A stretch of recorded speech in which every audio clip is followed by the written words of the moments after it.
doesn't matter where they're coming from. It doesn't matter if they don't have much at home. It doesn't matter if you have a single mom looking after you. If you want something, you will get it. You will have to fight and get it, because not everybody who is a professional out there is coming from a well-off family. All of us, including myself, I don't come from a well-off family, but I ended up being one of the professionals, and you'll never tell, because at the moment I live a life which is comfortable.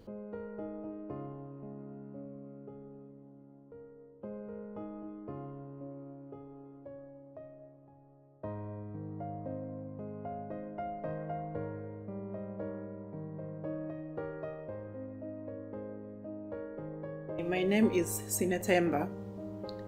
My surname is Buthelezi. I'm Sinethemba Buthelezi.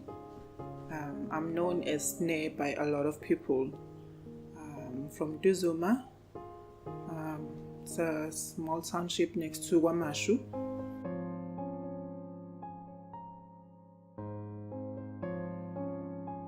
I'm a Christian first. I'm a person who loves her family, siblings. I'm a mother. I'm also a church-going person who loves God. I'm spiritual. And also professionally, I'm an Occupational Hygiene Technologist.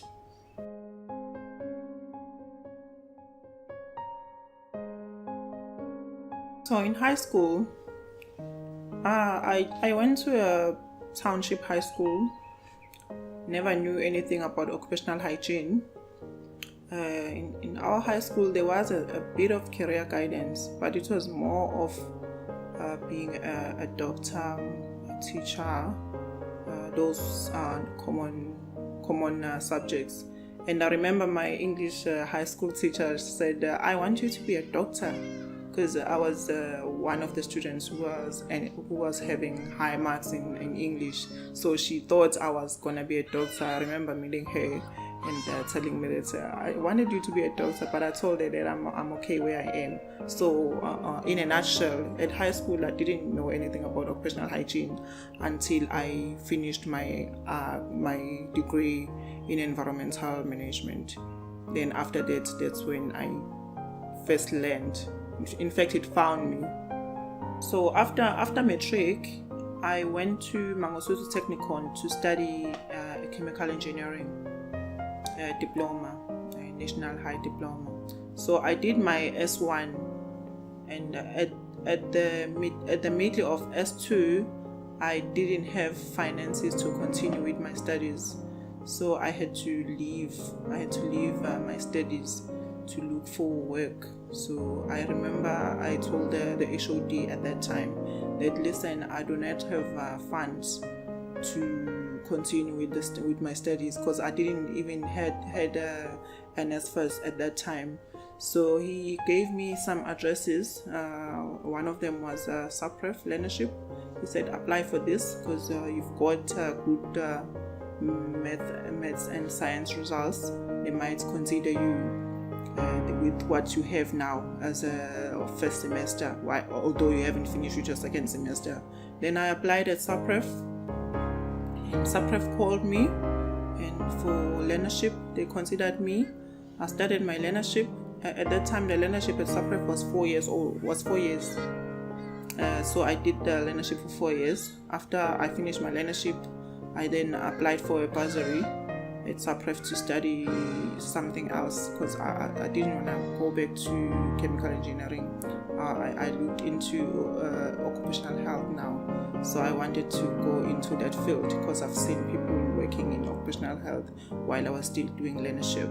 So I did, they gave me bursary. I went to UKZN to study environmental management. When I finished environmental management, that's when I started to do modules in occupational hygiene, because I was helping out. I was volunteering at HSSE. HSSE is Health, Safety and Environmental Department at work. So after that, there was this group. It's a UK group which is growing occupational hygiene in Africa. and other developing countries. So they had modules, international modules, which they offer for people who want to do occupational hygiene. So what you do, you study through UKZN, you do the modules, and then they will mark the exam, and then you will get certification. So I did a couple of those certifications, and then because it's a qualification in occupational hygiene, and that's where I became a occupational hygiene technologist.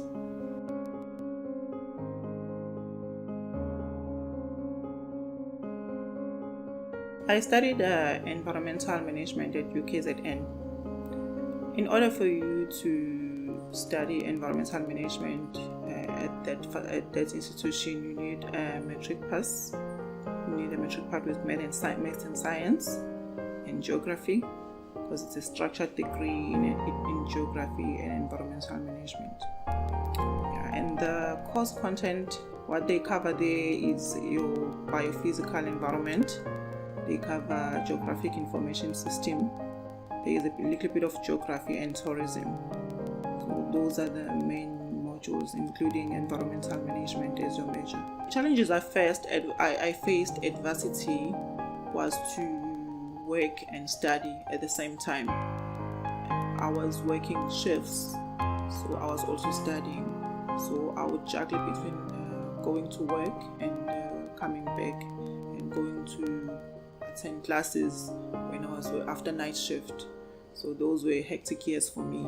After finishing my environmental management degree, I discovered that there is occupational hygiene where you can work to protect the health of workers. So what I did intermediate modules, which are international modules. I did them through UKZN as well, in the Department of Environmental and Environmental Health. So those modules, what they covered was introductory principles into occupational hygiene and measurements in hazardous chemical substances. And the other one I did was legal knowledge, which you needed. It's a prerequisite. It's done by the other school. I did it with the Nelson Mandela University, and also it's a requirement when you want to become an occupational hygiene assistant. That's your entry level in occupational hygiene. So further, I registered for postgrad diploma in occupational and environmental health. This diploma covers modules like your epidemiology, your toxicology, your occupational hygiene principles, one of the modules, even your environmental health, environmental science as well. Some of the modules will include environmental science. So it's an overall modules which cover occupational health. So in order for you to become an occupational hygiene technologist, you need to do that diploma, and then also it also helps you when you want to register now as a hygienist, because it's step by step. It's not after assistant you become a technologist, then after 2 years practicing as a technologist, then you do the assessment, oral and written assessment, then you become a hygienist.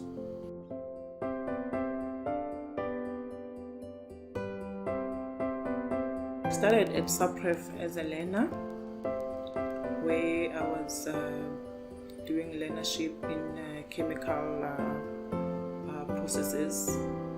That's when they teach you how to ensure that the plant get the products within the specification to the buyers. And then after that, I became an occupational hygiene assistant. So before I became an assistant, I did those modules, the international modules in occupational hygiene.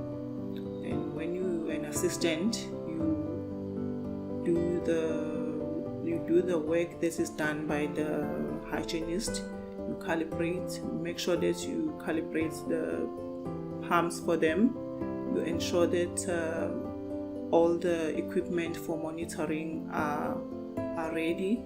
You also go with you also shadow a hygienist when they go and do the surveys. So after finishing after being an assistant for some time, I then registered for a postgrad diploma in occupational and environmental health in UKZN, and then after that I did an assessment, written and oral assessment, to become a technologist.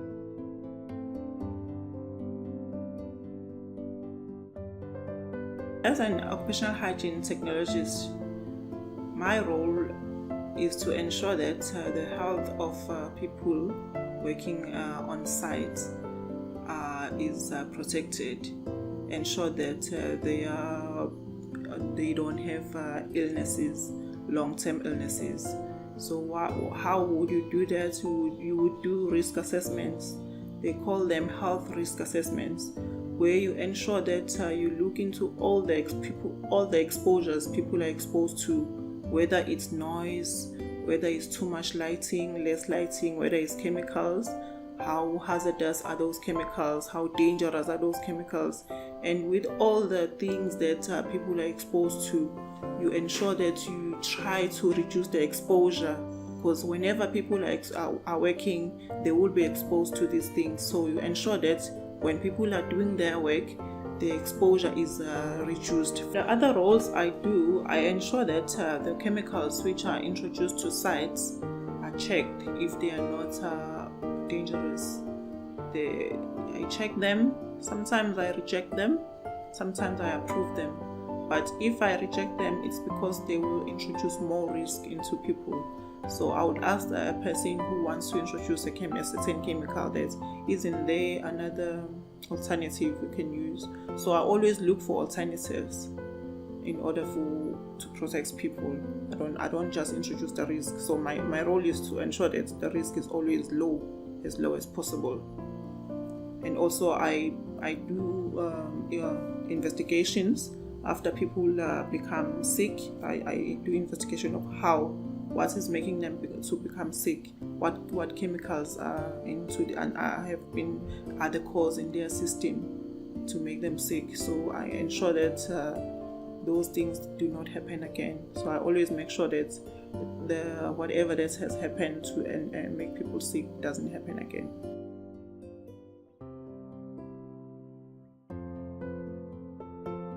In the next 5 years, I see myself becoming an occupational hygienist. I see myself managing the health section.